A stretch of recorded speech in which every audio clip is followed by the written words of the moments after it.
শ্রী রামকৃষ্ণের ১৯১তম জন্মতিথি ঘিরেও রাজনৈতিক কাজিয়া। স্বামী রামকৃষ্ণ পরমহংসজিকে ওর জন্ম জয়ন্তীতে শ্রদ্ধাঞ্জলি। অধ্যাত্ম আর সাধনাকে জীবন শক্তিরূপে স্থাপিত করেছিলেন উনি। এর ফলে যুগে যুগে মানবতার কল্যাণ সাধিত হয়ে চলেছে। ওর বিচার আর বার্তা সবসময় প্রেরণার পুঞ্জ, এক্স হ্যান্ডেলে পোস্ট করেছেন প্রধানমন্ত্রী নরেন্দ্র মোদী। শ্রী রামকৃষ্ণের ১৯১তম জন্মতিথি ঘিরেও রাজনৈতিক কাজিয়া। এক্স হ্যান্ডেলে পোস্ট করে প্রধানমন্ত্রী লিখছেন, স্বামী রামকৃষ্ণ পরমহংসজিকে ওর জন্ম জয়ন্তীতে শ্রদ্ধাঞ্জলি। অধ্যাত্ম আর সাধনাকে জীবন শক্তিরূপে স্থাপিত করেছিলেন উনি। এর ফলে যুগে যুগে মানবতার কল্যাণ সাধিত হয়ে চলেছে।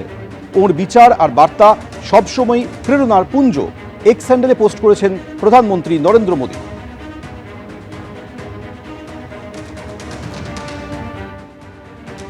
প্রধানমন্ত্রীর এই পোস্ট সামনে আসতেই আক্রমণ করেছেন মুখ্যমন্ত্রী মমতা বন্দ্যোপাধ্যায়।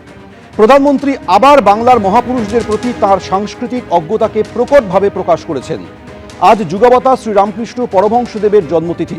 প্রধানমন্ত্রী তাঁর নামের আগে এক অপ্রত্যাশিত এবং অনুপযুক্ত শব্দ যোগ করেছেন, স্বামী। শ্রী রামকৃষ্ণকে সর্বত্র ঠাকুর নামে অভিহিত করা হয়। তাঁর সন্ন্যাসী শিষ্যদের ভারতীয় প্রথা অনুযায়ী স্বামী বলা হয়। স্বামী শব্দবন্ধটি রামকৃষ্ণ সংঘের সন্ন্যাসীদের জন্য নির্দিষ্ট ছিল। ঠাকুর হলেন শ্রী রামকৃষ্ণ পরমহংসদেব, মা হলেন মা শারদা, আর স্বামীজি হলেন স্বামী বিবেকানন্দ। আমি প্রধানমন্ত্রীকে অনুরোধ জানাই, এই মহাপুরুষদের নতুন শব্দবন্ধ আবিষ্কার করবেন না। এক্স হ্যান্ডেলে পোস্ট করে লিখেছেন মুখ্যমন্ত্রী মমতা বন্দ্যোপাধ্যায়।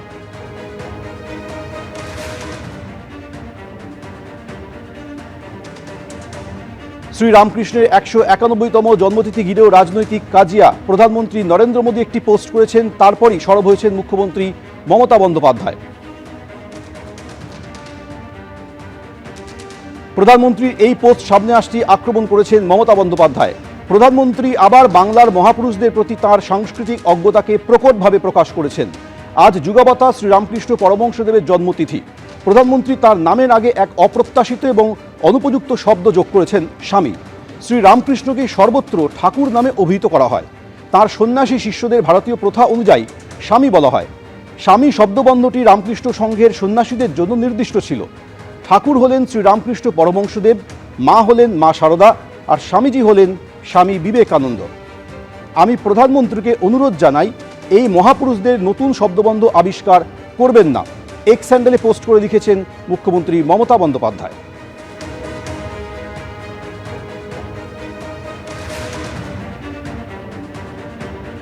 মুখ্যমন্ত্রী পোস্টের আগে প্রধানমন্ত্রী রামকৃষ্ণের জন্মতিথি নিয়ে পোস্ট করেন। লেখেন, স্বামী রামকৃষ্ণ পরমহংসজিকে ওর জন্ম জয়ন্তীতে শ্রদ্ধাঞ্জলি। অধ্যাত্ম আর সাধনাকে জীবনশক্তিরূপে স্থাপিত করেছিলেন উনি। এর ফলে যুগে যুগে মানবতার কল্যাণ সাধিত হয়ে চলেছে।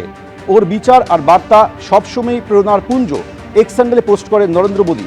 আর এরপরই পোস্ট করে সরব হন মুখ্যমন্ত্রী।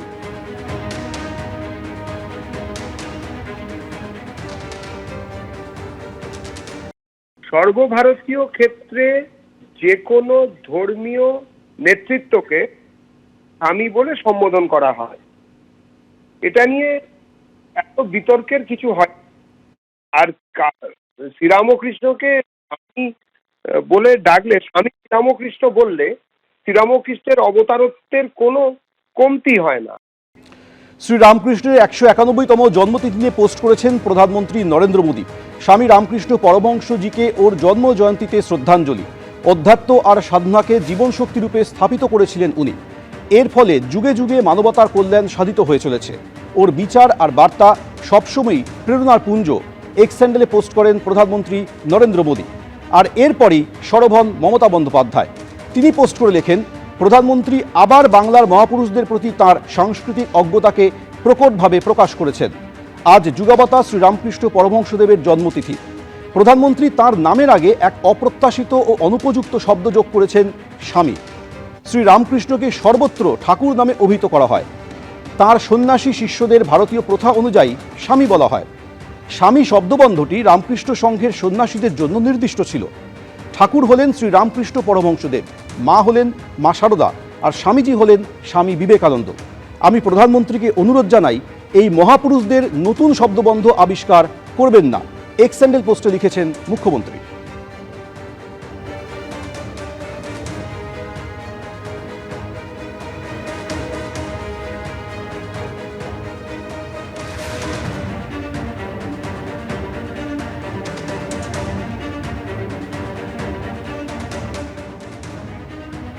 প্রধানমন্ত্রীর পোস্ট নিয়ে সরব হয়েছেন কুণাল ঘোষও। তিনি লিখছেন, প্রধানমন্ত্রী পোস্টে লিখেছেন স্বামী রামকৃষ্ণ পরমহংস। স্বামী শব্দটি এখানে ব্যবহারের নয়, বিজেপি জানে না। ঠাকুর শ্রী শ্রী রামকৃষ্ণ পরমহংসদেবের শিষ্য ছিলেন স্বামী বিবেকানন্দ। প্রধানমন্ত্রী আর বিজেপি বাংলা এবং বাংলার প্রণম্যদের সম্পর্কে জানে না। ধারাবাহিক ভুল চলছে। অবিলম্বে পোস্ট সংশোধন করুন প্রধানমন্ত্রী। ফেসবুক পোস্টে লিখেছেন তৃণমূলের রাজ্য সাধারণ সম্পাদক কুণাল ঘোষ।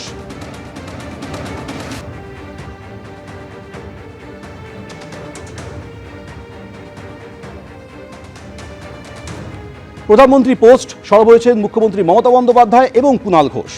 দেবাংশু ভট্টাচার্য কি বলেছেন শুনুন। বিজেপির বাংলার মাটি সম্পর্কে এবং বাংলার মনীষীদের সম্পর্কে যে কোনো আইডিয়া নেই, সেটা তো আজকে প্রথম নয়, 2021 থেকেই আমরা দেখছি। বিজেপি যে কথাটা বলছে যে কোনো মনীষীর আগেই স্বামী লাগানো যায়, ব্যাপারটা তো এরকম সব ক্ষেত্রে নয়। যেমন ধরুন নেতাজি আমরা সব ক্ষেত্রেই লাগাতে পারি। নেতাজি কথার অর্থ কি? নেতাজি কথা মানে হচ্ছে নেতা বাবু, বাংলায় করলে হয়। নরেন্দ্র মোদীর আগেও লাগানো যেতে পারে, কারণ তিনিও নেতা, রাজনৈতিক নেতা। কিন্তু আমরা কি লাগাই? আমরা নেতাজি শব্দটা ভারতবর্ষের একজন ব্যক্তির জন্যই ব্যবহার করি, সেটা হচ্ছে নেতাজি সুভাষচন্দ্র বসু। তেমনি স্বামী বিবেকানন্দ, বিবেকানন্দের আগে স্বামী শব্দটায় বাঙালি এবং ভারতবাসী পরিচিত। আর তেমনি শ্রী রামকৃষ্ণ পরমহংসদেব, রামকৃষ্ণ দেবের সঙ্গে পরমহংস, শ্রী শ্রী রামকৃষ্ণ পরমহংস কথাটা পরিচিত। আসলে তারা যে বাংলাকে চেনেন না, বাংলাকে জানেন না, সেটা প্রতি মুহূর্তে ফুটে ওঠে। নাগরিক সুরক্ষা থেকে চাকরির সুযোগ, ভোটের আগে কি বলছে জেনজি? চৌরঙ্গী কেন্দ্র ঘুরে দেখল এবিপি আনন্দ।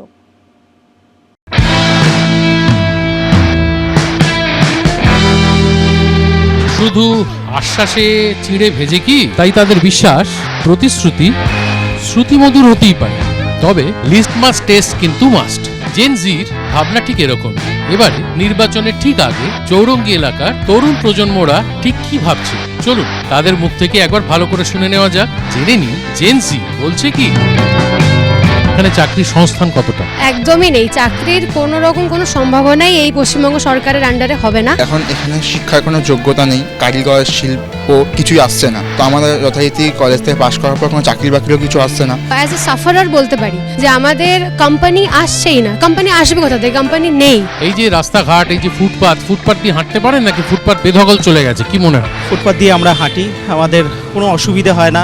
যে বলেন যে রাত্রির 8টার পরে বাইরে বেরোতে পারবে না, সেই দেশের নাগরিক হয়ে সত্যি খুব লজ্জার। তবে বিভিন্ন ডিউটি তো আওয়ার্সে শেষ হয় 9টা 10টার সময় আসতে, লোকাল ট্রেন বলো, কোনো জায়গাতেই আমাদের নারী নিরাপত্তা একেবারেই নেই। পুলিশের ওপর ডিপেন্ড করা যাচ্ছে না, কারণ এগুলো তো কোনো রকম প্রশাসন কোনো পাত্তাই দেয় না। মুখ খুললেই তো সমস্যা, তাই মুখ খোলার সাহসটাও খুব কম। আমরা কিন্তু মমতা বন্দ্যোপাধ্যায়ের আমলে আমরা যথেষ্ট নারী নিরাপত্তার মধ্যে দিয়ে রয়েছি এবং আমরা দেখি মানুষও কিন্তু খুব এটাকে গ্রহণ করেছেন যে হ্যাঁ, মমতা বন্দ্যোপাধ্যায়ের আমলে এই পশ্চিমবাংলায় যথেষ্ট নিরাপত্তা রয়েছে। নিজেকে সেফ বলে মনে করি না। নতুন ভাবনায়, নতুন চিন্তায়, নতুন ভোটার অর্থাৎ বর্তমান প্রজন্ম ঠিক ভোটের আগে কি চাইছে, এই সমস্তটা আমরা জানলাম জেনজি বলছে কিতে।